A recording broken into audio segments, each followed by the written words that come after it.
Hello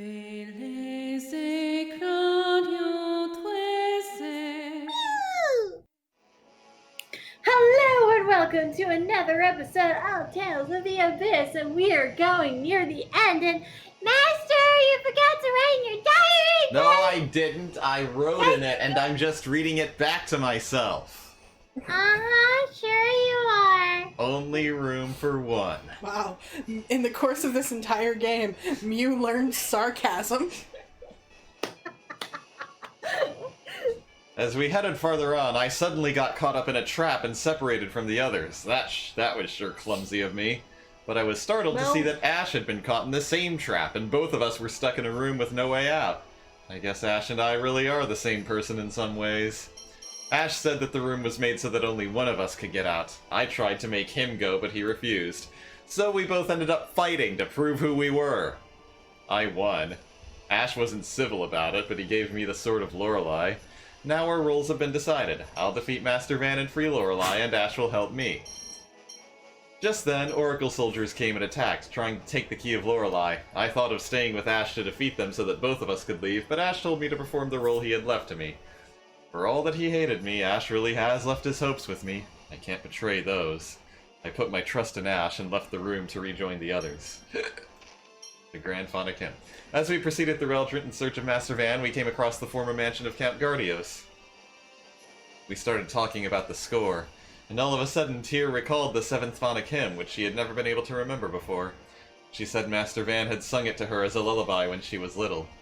She still doesn't understand its meaning or symbolism well enough to use it as a real Fonic hymn, but now that she's remembered it, she's able to use the Grand Fonic hymn, which could reawaken Lorelei within Master Van's body. Yes, I believe it was established way a while back that you don't need to understand the meaning or the symbolism to use the Grand Fonic hymn. We've gained a new weapon for our battle. That should give us another advantage in fighting Master Van. Let's hurry and find him. A raised cross. Further on, I suddenly got the headache that comes with Ash's channel, and I saw Ash. No, I saw the world through Ash's eyes. Ash's body was covered with injuries from fighting the Oracle soldiers, and yet he kept on battling. And just as it looked like he had taken care of them all, he relaxed for an instant, and in that instant an Oracle soldier ran him through with a sword. Even so, Ash pulled together the last of his strength, defeated the soldier, and called to me. The rest is up to you. Then I felt something warm flow into me. It was Ash. The same feeling I had when we lowered the Outer Lands, when we neutralized the miasma. So I knew exactly what had happened. Ash had died. Natalia was immobilized by the shock, and with the worst timing we were caught in a Fonic trap, and were about to be destroyed by it. That instant I felt power flow out of me, and it neutralized the trap. The power I used, the power Ash probably gave me, is called Second Order Hyperresonance. Sync appeared before us and called it that. Sync attacked us, cursing his own birth. He had joined Master Van to help destroy the score which had led to his being born. We defeated Sync. Was he really empty like he said? Or did he simply think he wanted to be empty? We can't ask him anymore, but I wish I could have heard his answer. Jade scolded Natalia for succumbing to shock at Ash's death, and she finally realized just how dangerous her actions had been. And she said to me that Ash was inside me, even though she could have said that I should have died instead, and I wouldn't have been able to respond. I'm sorry, Natalia. The Promised Tine. We felt Master Van waiting ahead of us, an incredibly strong presence. Once we go past this point, we probably won't be able to return until we've defeated Master Van. And once we go beyond here and finish everything, I'll probably disappear. In order to defeat Master Van, in order to free Lorelei, I'll almost certainly have to use Hyperresonance in the 7th Phonon. By using that power, the phonons within me that have just barely been staying together will separate and vanish. Thank you all for everything. Please lend me your power for this final battle. And that is where we pick up. Last time, though, we defeated Nebulum. Oh yeah. That was a in thing. An hour-long battle, or at least an hour-long episode. But we're not quite done activating the catalyst weapons yet. We need to go to Grand Kokma. Yeah. All the way to Emperor Peony's chambers, so better get your Tamaki in gear. Better shove Tamaki down your throat. That is the most disturbing and disgusting thing I ever not want to do. Better get yourself a throat full of Tamaki.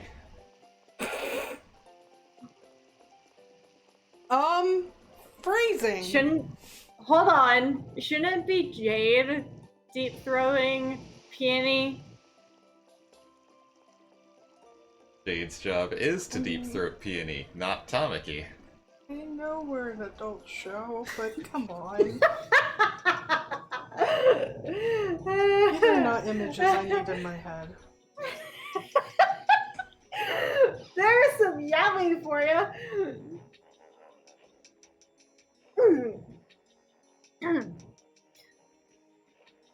So, you've finally taken care of Professor Neblin. Then. Colonel, you promised to explain things to us. Professor Neblin. It started with my own curiosity. I experimented on myself to see what would happen when one who could not use the seventh phonon tried. The Fonic art went out of control, setting Professor Nebulim's residence on fire. Professor Nebulim herself was near death. I enlisted Dist's help and took her to the edge of the town.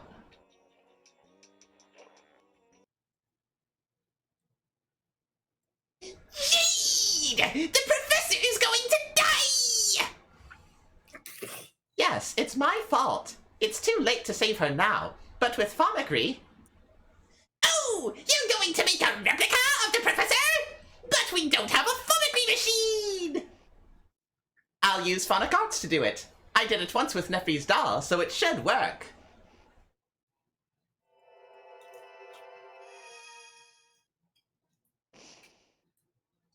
Poof. Wow! It worked! Jade, you're amazing!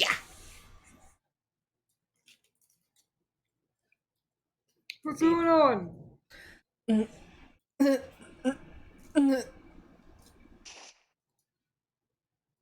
Stab.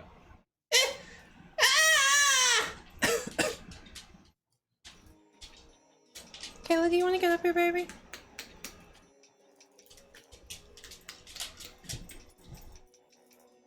Lay The down. storm's probably rolling in. She's getting scared. There is nothing else in my pocket. Kayla, lay down, baby. The replica of Professor Nebulim knew nothing but destruction. I tried to to kill her, but she disappeared before I could. So that's what led to this incident. But Jade really regrets what he did. That's why he forbid the replication of living things. Please don't hate him for it. Luke. He's stupid. Nobody said anything about hating him. We've all seen how he's tried to stop the use of Fomicry. Absolutely.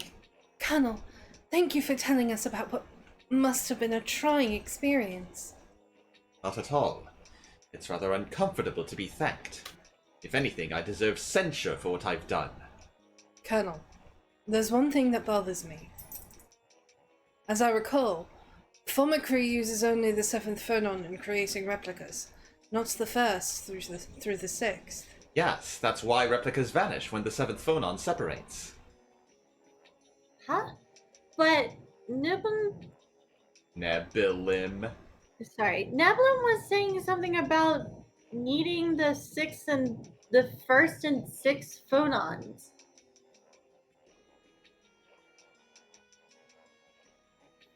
Neblin, well, as the first living replica, the technology was different then, right, Jade? Yes, the original theory was based on Fonic Arts, which is how I created the Professor's replica as well.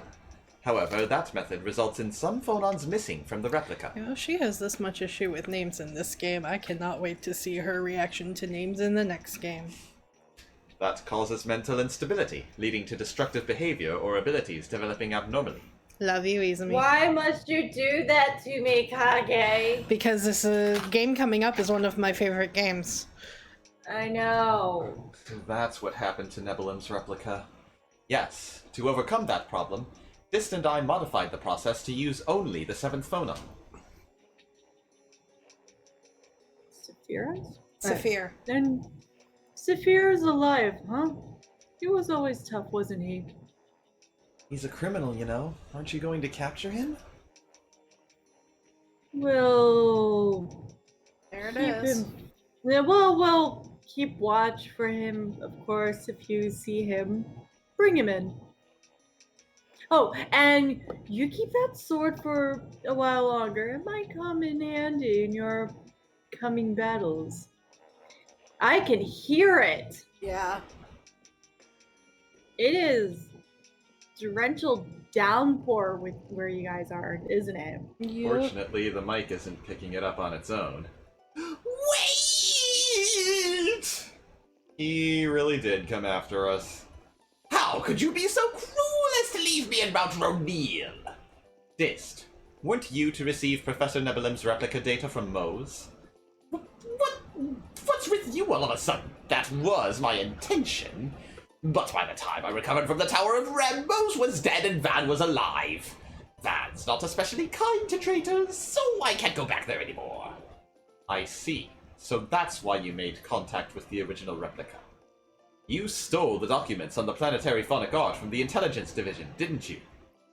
There wasn't much in them. All the important information was destroyed in that fire. I see. You are hereby under arrest for violating Article 1 of the National Intelligence Act. Take him. Ha! What are you doing? I'm your friend. Who is whose friend? Saphir, am Jade's friend. I'm glad I don't know any Jade with such poor taste in friends. Now come on.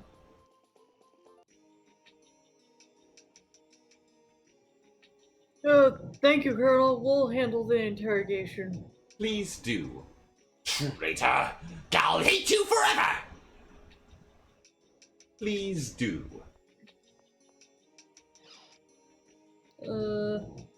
Alright, out we go. Yep. Now we gotta go to Doth. Da! And Triton. Will.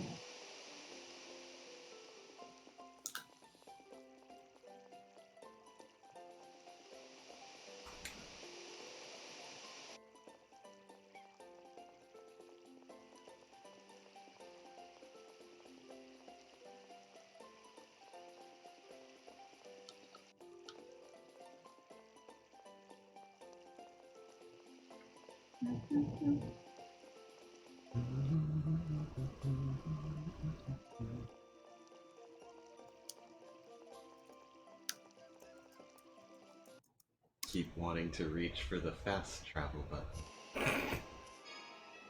Wrong game, babe. Well, at least there's a fast travel button out here.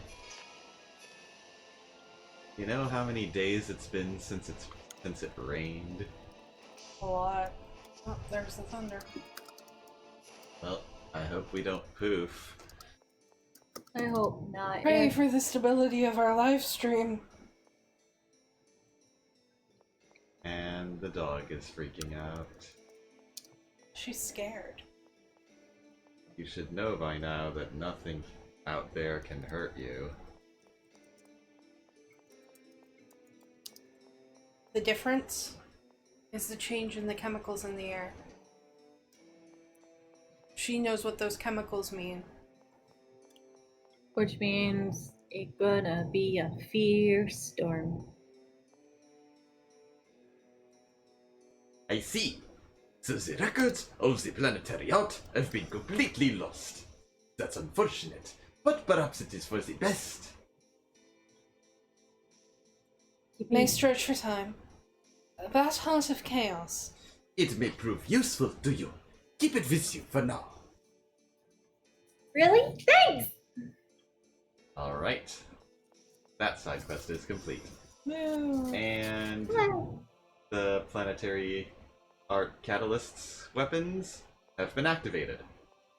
From now on, they will gain 1 point of attack strength for every enemy the character who has equipped it has defeated. And it Yay. carries over. So I spent some time upgrading at least Jade's and Luke's last game, I'm pretty sure, though I don't know why I would have bothered upgrading Luke, since it's useless, since he needs the key of Lorelei. Anyway, what's next? Oh yes, go back to Batical. Oh.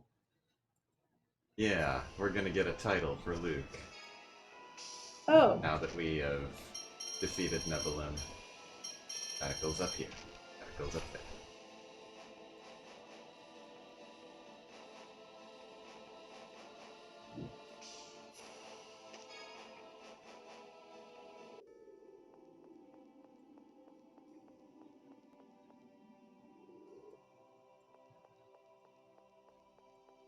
I don't have cheats on the 3DS, or I would go ahead and max the attack power of the catalyst weapons all the way the fuck up.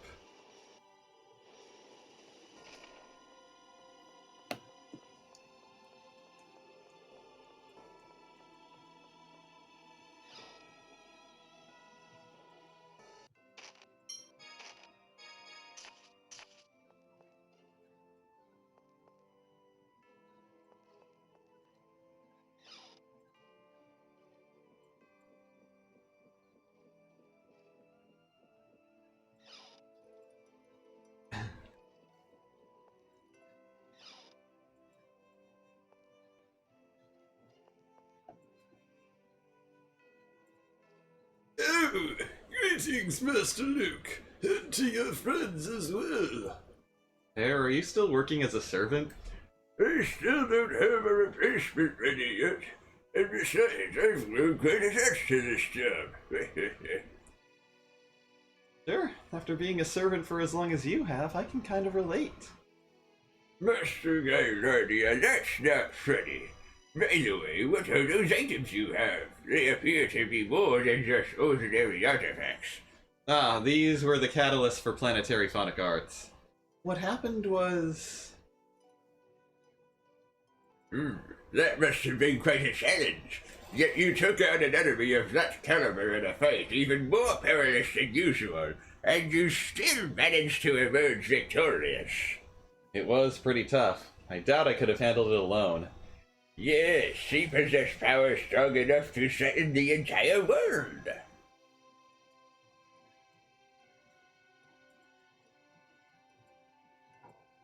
And We beat her because we all worked together. Natalia... Indeed. I see. Master Luke has grown into an admirable tactician and leader. My, don't you think that's going a bit overboard? Not at all. He focused all your strength together to challenge and ultimately defeat a powerful foe. He's a fine tactical leader. I'm not sure what to say. Say, Pear, how about giving Luke those clothes? Ah, you mean the outfit worn by Hodge tacticians? Yes, it would suit Master Luke well. Try it on, Luke. I think you'll like it. Really? Okay.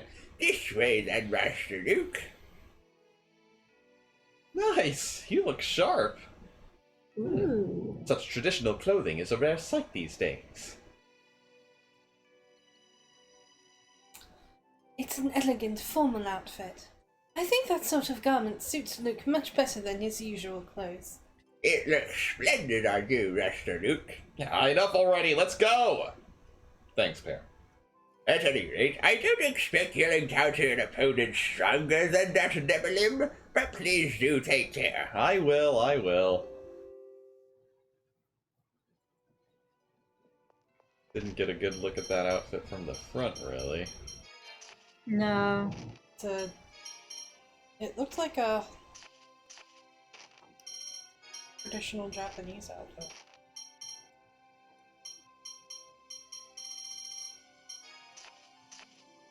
Yep. No, it's more medieval. Huh. There's kind of an emblem on the back. Yeah, I think it's their way of mixing traditional Japanese, baggy pants, reminiscent of Hakama pants, and shirts kind of reminiscent of a howdy, but we're gonna give it more like medieval English sleeves. It's weird. But cool at the same time. Alright, now we gotta go back to the military headquarters in Grand Kokma again.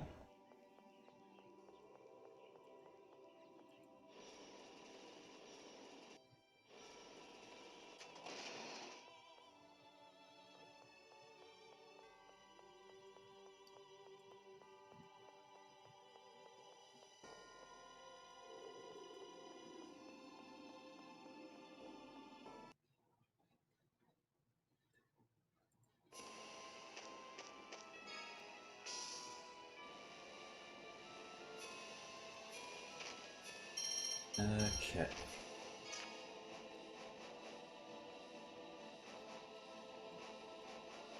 Oh, Squash Clay put out a new video.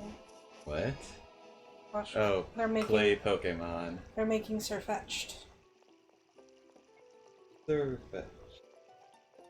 The evolution we didn't know we needed. Sirfetch'd is one of my favorite Pokemon now. Like seriously.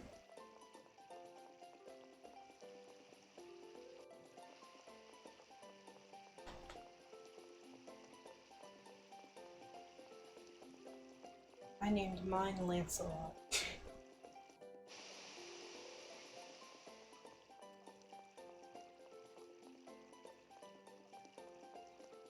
I had a couple other Arthurian knight names in mind, but I realized that not many people would recognize them. Not me, unless you've played a lot of Fate, perhaps. Fate Grand Order.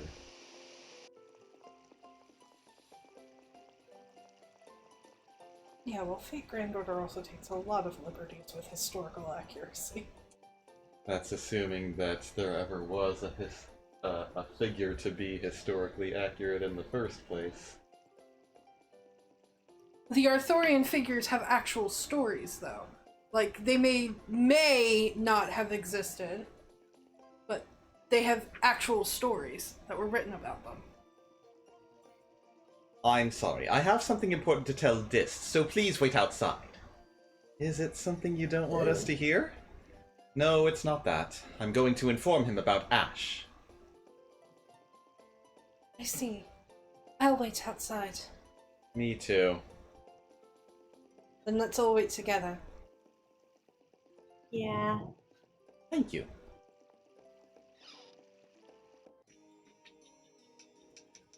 What do you want? Have you come to laugh at the pathetic sight of your old friend? Ash has died. Yeep. The Big Bang? If you're asking that, I presume that means it was nearly time for Ash's Big Bang? Yes, and if you're asking that, then it sounds like you're saying Ash's death was not caused by the Big Bang effect. Correct. I see even you are intelligent enough to figure that out. Regardless of what caused his death, at this point in time, we can assume the Big Bang had begun. It may not have begun. What is that supposed to mean? You're the one who finalized the theories on perfect isophones! Do you not believe your own research? That Jade the Time You, Jade the Golden Child, isn't someone who would say something like that! Please don't give me disturbing nicknames. Or is that replica that important to you? More than your best friend, Saphir? The dust on the floor has value compared to you. Listen, Jade, the contamination effect cannot be prevented. Even with your talent. I know that. You're speaking to the person who failed to revive the dead.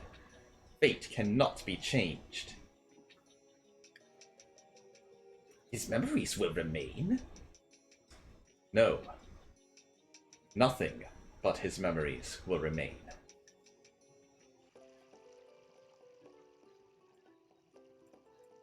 What's with that face, Jade? Something wrong?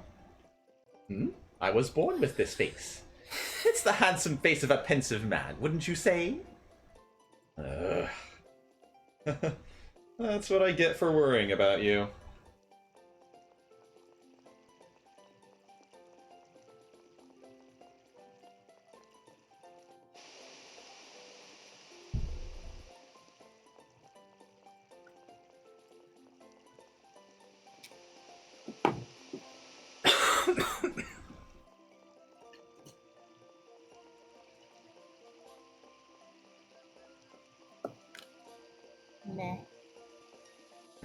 Sorry, I'm trying to sort out in my head everything we just learned about the contamination effect and the Big Bang and perfect isophones and replicas.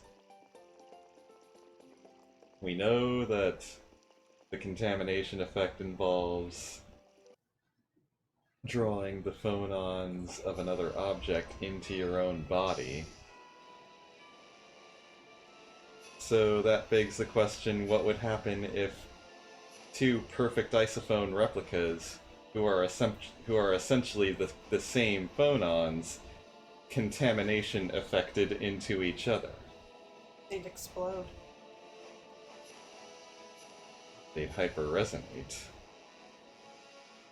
And in turn explode.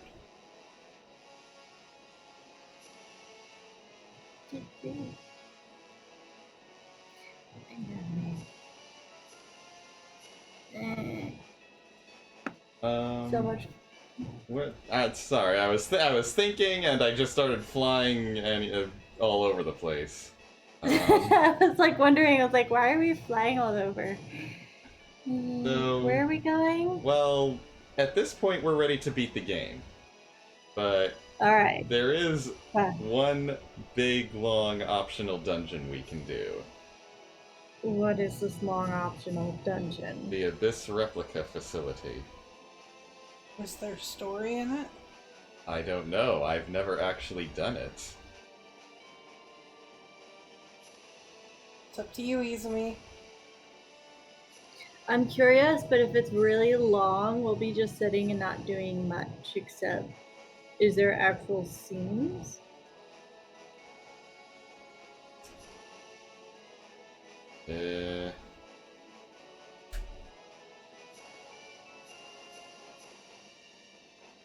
I don't know.